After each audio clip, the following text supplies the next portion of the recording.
Brigadoon Radio, our good friend, Chad Munitz. I think you're in the Queen City of Cincinnati. Looks like you're still in your palatial bunker, your library. Yes. How's it going? What's happening? Wonderful. It's been months and months. I think it's been 3 months since we've 3 months? recorded. Wow. Honestly. I don't think anybody's missed us. I've heard no fan mail saying, where are these guys? Have you received any messages? Not either. Not even from family. Well, family. I mean, nobody in my family knows what's going on. So, yeah, but we decided not to listen to the people. We are going back. We are going to make this podcast happen. So here we go. We're going to talk about Super Leagues, sports television, namely the Big Ten, the leaders and the best, the boys from the Midwest, the global Great Lakes going to LA to usurp UCLA and USC. Oh my gosh. As a graduate of the Ohio State University, Chad, are you excited that the Bruins and the Trojans are now part of the Big Ten? I am. I think it's more consolidation. It's going to be 2 super leagues left. And that you're predicting. So 2 super leagues being Fox and ESPN. Yes. I'm all for the super leagues. I think this is great. I'm excited just about the ambition of the Big Ten. Like, I'm out here on the East Coast and, half my friends don't even know where Indiana is. So the fact that the Big Ten now literally has a national coast-to-coast manifest destiny conference, I find it exhilarating and thrilling. I'm super happy for the Big Ten. I can't wait to see what happens.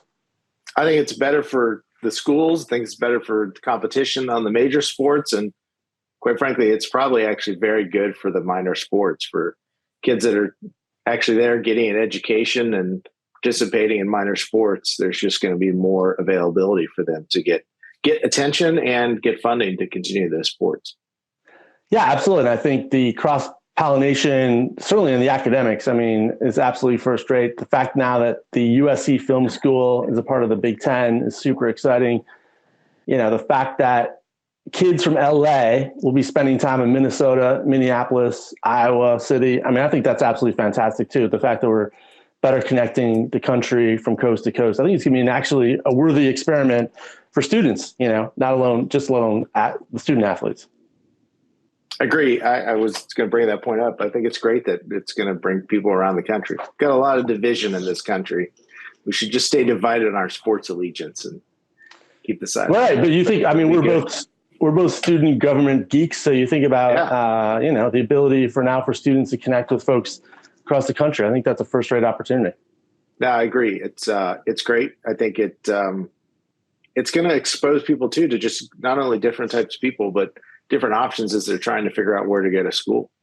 Yeah, 100%. Even here at the University of Cincinnati, football team made the national championship playoffs for the first time ever, the non-Big Five conference. Right. But they had more students, and it was almost double the enrollment in 1 year. And they pinned that solely on the performance of the football team. So kids around the country wanted to come to Cincinnati from seeing their football team on national TV.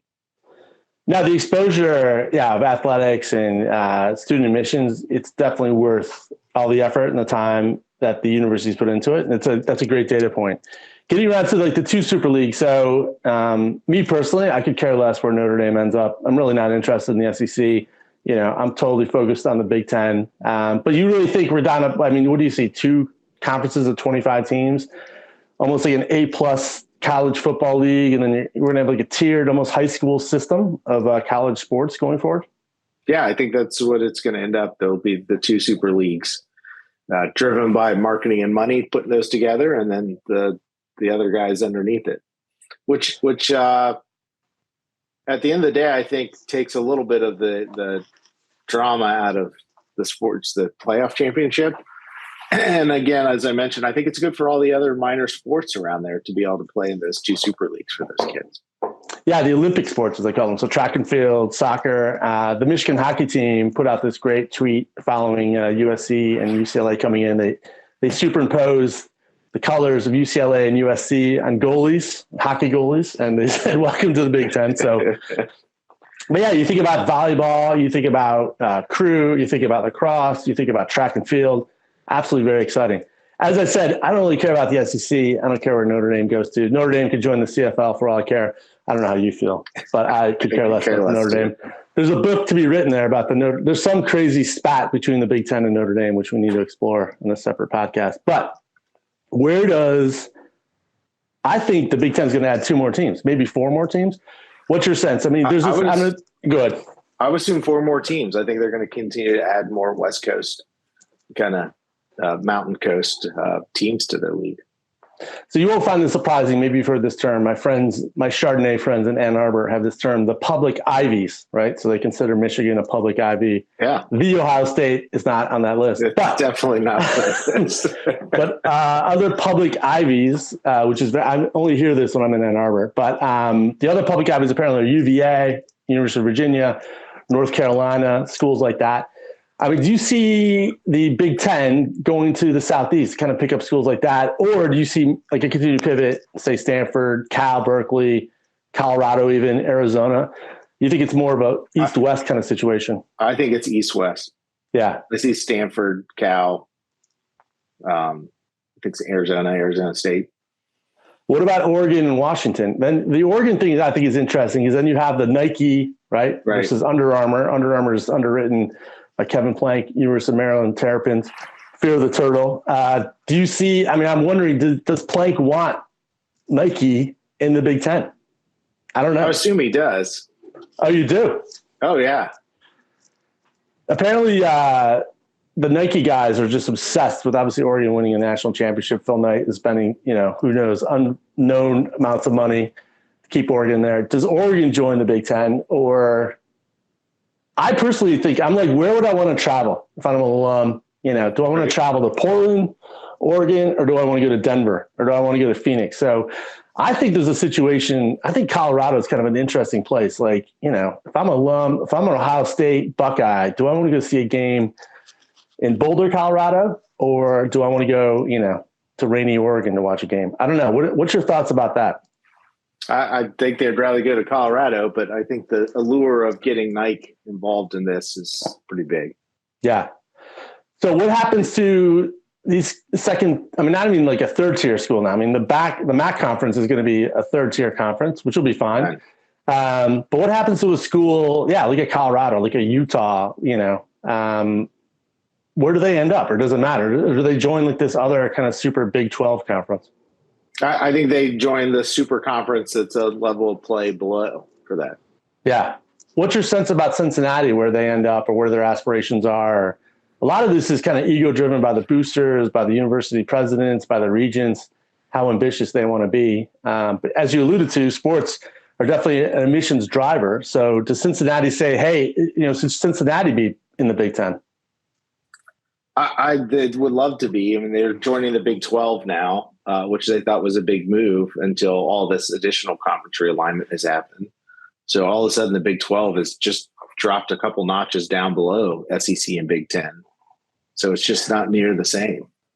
What's interesting when you, I don't know if you know the story. So when now Senator Mark Warner, he was governor of Virginia. I got to check the exact dates on this. But when UVA, University of Virginia, joined the ACC, Virginia Tech was like, hey, what about us? And interesting, Richmond, local state politics got involved, and the Board of Regents and basically at the state level were like, hey, if we don't join the ACC as well, if Virginia Tech doesn't also get an invitation, we're going to slow up funding to Virginia. And like the governor got involved, and this will not surprise you as somebody who spent so much time in Columbus, but it's interesting, even the local politics, like the prestige of these other universities and like the state dynamic of saying, hey, we're an equal institution.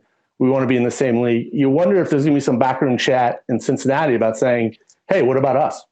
It is. I'm sure they will, but it is hard to compete against Ohio State. Well, Ohio State isn't it the Ohio State? Aren't you supposed to, as a graduate, to say the all the time? It is. I do. We talked a little about your new university president, Michigan, offline. Santa Ono, what a name. He might, maybe he'll start trying to trademark some stuff. The University of Cincinnati, the University of. No, dude, that'll never happen in Ann Arbor. No silliness. No, there's no need to like trademark I can't wait. I've actually started a t-shirt line. You can find it on Custom Inc. It's the everything. I'm waiting for a lawsuit from Ohio State. Anyways, yeah, I'm interested in local politics. I'm interested where this goes. I don't know. What are your thoughts on like these kind of super schools like University of Miami, Florida State, Clemson? Do you care, or are you just like focused on the Big Ten like myself? I'm much more focused on the Big Ten. Yeah. It's local. It's interesting. It's good to see these additional schools play with them. I mean, part of it just shows my age. I liked when the Big Ten champion played the Pac-10 champion every year in the Rose Bowl for football. I know, that was fantastic.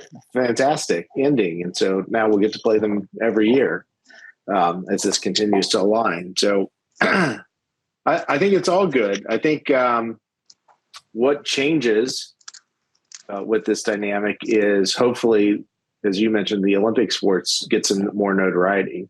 Right. I think with streaming, with conferences having their own marketing rights to athletic events, we can really start pushing out more of the niche sports that are great to watch.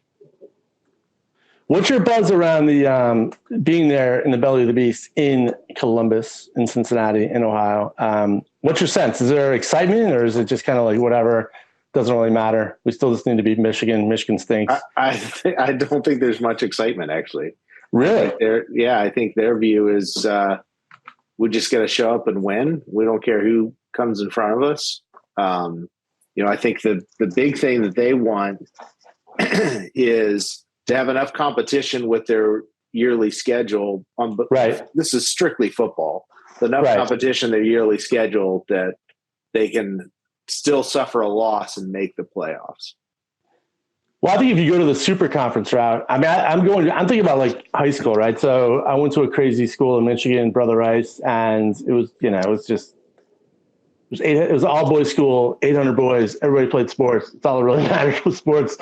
And, there was going to be one or two losses, but you still got into the final 16, right? So it seems to me when you go to the super conference route, you're going to have like 8-3, 9-3 records, which is fine, but you're going to have an 8-team or 12-team playoff, which is probably going to happen. Because once you decide to play, you get rid of cupcakes off your schedule and you're playing quality teams week in and week out, you're going to have to think you're going to lose one or two games, which might make it more exciting, actually. And then, I don't know, you add like a point system like they have in high school to decide who goes into the final 16. That's maybe where we're going. I think then what you're going to end up having are these two super conferences taking over the NCAA's responsibility for how you treat players and coaches and how the NIL stuff works, how transfers work. They're going to start regulating how that works to keep competition even amongst those two super conferences. Yeah, it would be it would be a tough day to be in Indianapolis at the NC2A, but I don't know. They've got March Madness. I don't know. Maybe they become a basketball super conference.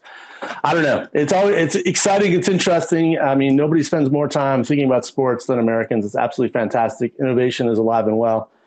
Before, it was interesting you mentioned about streaming. Our good friend Chris Keldorf he's with this company out of Austin called Flow Sports. And what they actually do is kind of target second and third tier athletics. And they just signed up the South Atlantic Conference, all their media rights to kind of stream. It's from a former crew of guys that used to work at ESPN, and they're picking out these like niche sports, right? Like rowing, squash, lacrosse, maybe second and third tier athletic conferences, and getting them streaming because, they have fans as well.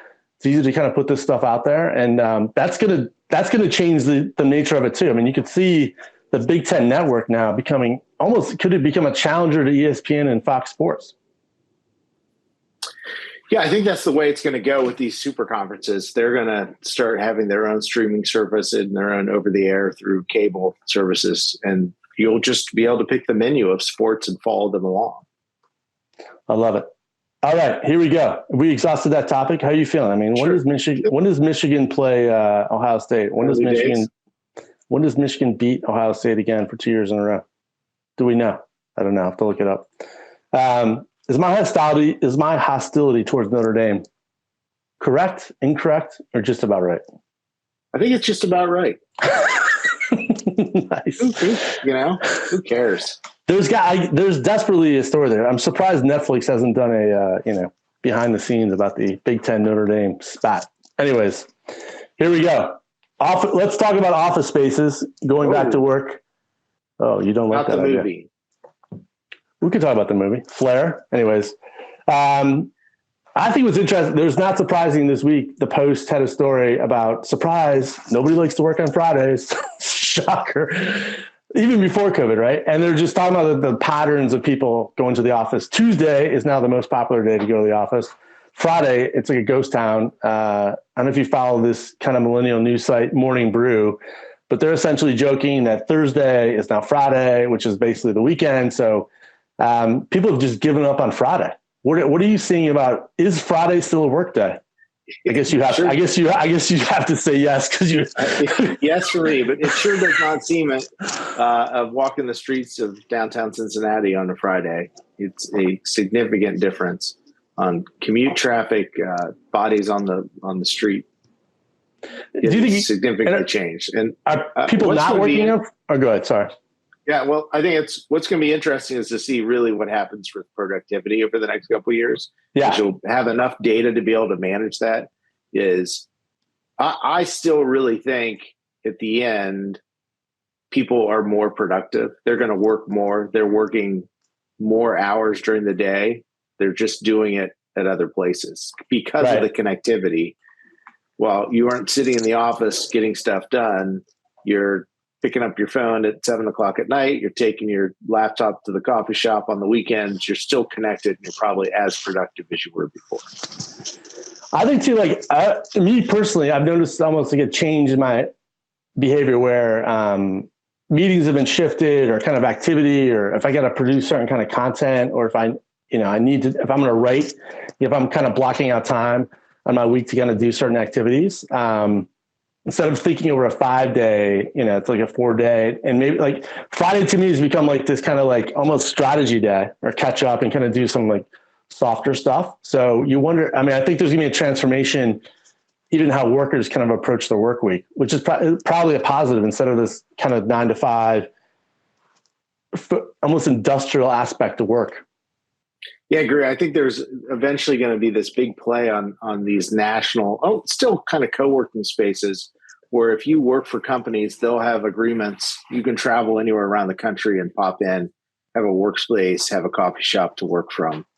You can still touch base. You still need that human connection. I think truly just working from home, being stuck in your office as we were during COVID is not what the future is, but being flexible and getting out. Connecting with humans is still important. You can't do everything over Zoom, but you don't need to do everything through your cubicle and your physical office space. So I think you're going to start seeing all these leases flexible where you can expand and downsize, and there'll be a group where I've got office space in 50 cities across the country. You can travel and go anywhere you want to be able to check in and work with your colleagues. Yeah, getting back to like colleges and universities, that is like the college experience, right? You show up at certain times, you have lectures, but the rest of it is really up to you to figure out when to do the work, where to do the work. Do you do it in a library? Do you have a study group? Do you do it at a coffee shop? So it's almost like we're taking the college experience and transforming it to corporate America, which is probably a positive thing. Will it lead to more creativity, more innovation, more better performance? I think for white collar jobs, probably yes. Where it's interesting is if you're manufacturing a jet, you obviously you can't bring a jet to your house. You still have to do that kind of office space work. So I'm wondering about like the impact on that. Will there be resentment between certain kind of workers because of their requirements to kind of go to a workspace? Yeah, I think there is. The class system will become more evident. And what you're going to end up with is, I think different pay scales too to accomplish these things. I think one of the things that corporate America is going to figure out is with this transient workspace, you don't have to pay as folks as much. So there will be less of a difference between that and where the worker who does the manual labor is going to be benefiting in terms of raising their wages, the competition for that. And you certainly are an economic development pro, and you've seen the competition between states. Do you get a sense that like Kentucky, I'm just throwing states out, like will Colorado loosen up their state laws to make it easier for kind of work from home? Do you see that to being like the next development? It seems to me if I'm running a company and have employees in 20 states, I'm like, oh my God, there's 20 different state, codes, there's all this different regulations. Do you see a simplification? Do you see more? Do you sense there's gonna be competition between states for saying, hey, we'll make it easier for a work from home kind of flexible work environment? There always is going to be competition from states to try to push that. I think the groups that get hurt are actually cities. The way you tax, the way you track these things becomes more and more difficult. And as you know from dealing with government, they're always, a decade behind the technology of what's happening. Right. And even with just during the pandemic and work from home, of how they track where was a worker, were they actually accounting for being in the city, and should we collect the wage tax from the city, or if they live in the suburbs, where does that go? Starting to impact that in terms of where you generate revenue. And part of the problem, especially in Midwestern states that have old industrial city bases, they're the cities that have such a strain on public resources. Right. They're not getting the tax benefit of that anymore, of having the workers in your traditional downtown office setting. Yeah, this is a good segue because I want to kind of talk about tourism next and kind of what we're seeing, and like hospitality kind of fits into that. And so how are cities going to compete? I mean, are they going to be leaning more on states, like for block grants? I mean, is it going to take creative? I guess there's going to be more experimentation around this, or are they just in a state of panic right now? They really don't know. They're paralyzed to make the proper moves. I think they're in a state of panic and can't figure out how to make the proper moves and how you track that. At the end of the day, with tourism and workforce, the power is in the professional who's looking for a job. I think that has swayed so much because of the pandemic, will continue to stay there. Even as the labor shortage softens up, even going into this recession, the employee has the power. And so they're going to decide where they want to work from, where they want to live, what type of entertainment they want to consume. And that's where the states and the government and politicians are struggling to figure out how to work with that. And then getting into, I was thinking about this kind of like the professional kind of infrastructure, right? Like the exercise studios, the coffee shops, the delis, the restaurants, the hotels that kind of service these urban cores for the traveling professional. What's going to happen there? I mean, what's your sense? More consolidation, more innovation? How does a coffee shop scale up? I mean, it seems to me like they're going to have to be a lot more flexible, and maybe they're just not a coffee shop anymore. Maybe they're going to have to offer 2 or 3 different services besides just selling coffee and danishes. Yeah, I think they have to go up. I think you're going to end up, having more Starbucks of the world that can have. That's not the right answer. More companies. I think that's what's going to happen. It's going to be hard to compete, hard to stay with it. There's going to be more of these large companies that do that, can localize the experience, but also have that same quality experience regardless of where you show up. And then one of the biggest things that is going to push this is getting into the deep political divide of our country. You're going to just have red and blue businesses, red and blue states. People are going to be driven to that outside of how they work. Because at the end of the day, people are going to work in things that they find interesting, where their skill set is, but they're going to choose to do that work in states and establishments that they feel meet their personal ideological standpoint. Wow, that sounds absolutely wonderful. You've really depressed me on this Saturday morning. More politics. That's what we need. When I go buy coffee, I've got to think about my political footprint. Now it's interesting. So you think we'll have like almost more kind of holding companies, they'll have these kind of localized names, localized experiences, but the books, that is the CFO behind the scenes, is kind of overseeing, 1,000 different coffee shops and maybe 10 different metropolitan areas. Yeah, because I think it's going to be hard to, at the end of the day, the entrepreneurial side of it is hard to keep up with what is happening on a general basis. And you're going to end up getting outside equity and these large firms being able to control this. And the ones that are going to succeed are the ones that are going to make it appear to the consumer that it is still a localized thing, but you can get that quality experience wherever you go. Yeah. And it seems that part of that experience, like we've talked about, like I can foresee the next wave of homes being built in the US where you have a home office, but it's equipped with proper lighting, proper audio. It's, you can stream 24/7, essentially. You have your own personal broadcast studio. So you can see like hotel rooms adding these. I mean, they've got to be much more efficient, much more tech savvy. Coffee shops even having little photo booths so you can stream live while you're, drinking your latte. I don't know. This disruption is kind of exciting, but it's kind of unsettling because you're making some big bets in a world that seems to be changing. We really haven't settled on what is the new work week? What is the new workflow? What is it like to be a new employee in this new world? Yeah, it's tough. I think the whole thing that is disturbing to me is just how you onboard and get people to build your culture of your community. Yeah, when it's so transient. But we're getting old. It's for the young kids to figure that out. I'm not getting old, man. What do you thought? We got to work for another 20 years, man. So I don't know where you're going. I don't know. Maybe you've done well. Maybe you've done well with your Bitcoin investment. So, yeah. All right. What else are you paying attention to before we wrap this up? Anything you want to throw out there to our dwindling audience? Yeah. Yes. And I don't think I've talked about this with you. One of the best shows on TV. Wait, are we on to? I got these cards, man. You can't just jump around. Oh, I thought that's what am I into? Oh, yeah. What's going on? Oh, yeah. No, I didn't know if you had some other kind of like, I didn't really want to talk about. Okay. What we're reading and watching. Here we go. Chad Munitz, what are you reading and watching? Best series on television, back for its second season. Only Murders in the Building. That show is so horrible. I couldn't even finish the first one. So to tell me that the second one is better seems alarming. Fantastic. Okay, I trust you. That's all you're going to say about it? That's all you're going to say about it? Great. You've got young millennial Selena Gomez with the old curmudgeons. I will say, Martin. Television. Those two together, Steve Martin and what's his name? What the hell is Martin Short. Martin Short. So Steve Martin and Martin Short. Martin. Yes. Those two guys together, like their repertoire on talk shows and on stage seems great. I don't know. I just couldn't get into it, but I'm thrilled that you enjoyed it. Maybe you are much older than I thought you were. So that's fantastic. That seems right up your alley. You probably miss Murder, She Wrote. So you're like, I've got my murder fix. Gosh, where is Angela Lansbury when you need her? No, that's good. And it seems like the second season, they've added more first-rate actors, right? I think that's what's an interesting trend. Yeah, it's great. But how many murders in a building can actually happen?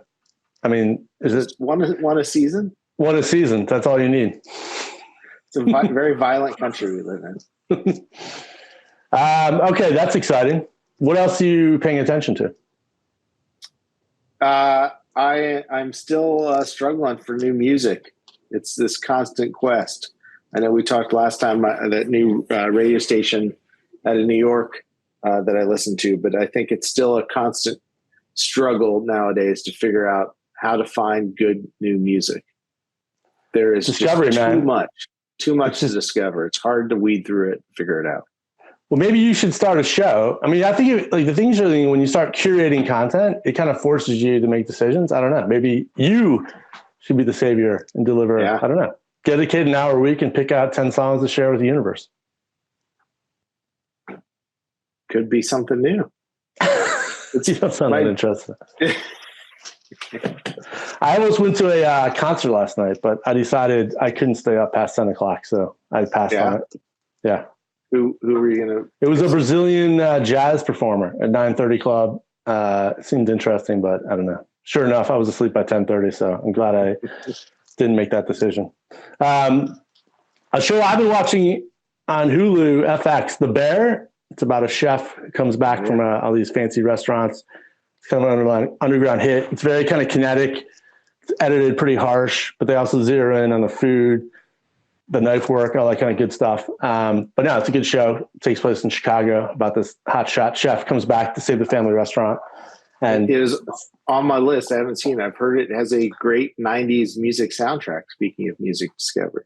The soundtrack's absolutely fantastic. The Shazam has been at the ready. I've added some tunes to my collection. No, that's been a good place for music discovery, almost TV shows, getting out there and curating. And then I just wanted to share this book, The Nature Fix. Our good friend Florence Williams, who did a Brigadoon monthly call last year, but just about getting out in nature, forest bathing, looking at trees, getting offline, except for this podcast. Everybody should watch this podcast. But after this podcast, once you're done viewing this, go out, look at a tree, and be inspired by the world around you. Sounds good. That's it. We got to do this more often. I'm ready, man. Anymore. I'm ready. We'll be back in, I guess, November. So thanks, everybody, for watching. We will see you soon. send music recommendations to Chad Munitz. He's on the Twitter machine. Are your DMs open? Are you accepting DMs via Twitter? Yeah, sure. Slide into his DMs and send him some music suggestions. He's desperate for new music. All right, everybody. We'll see you soon.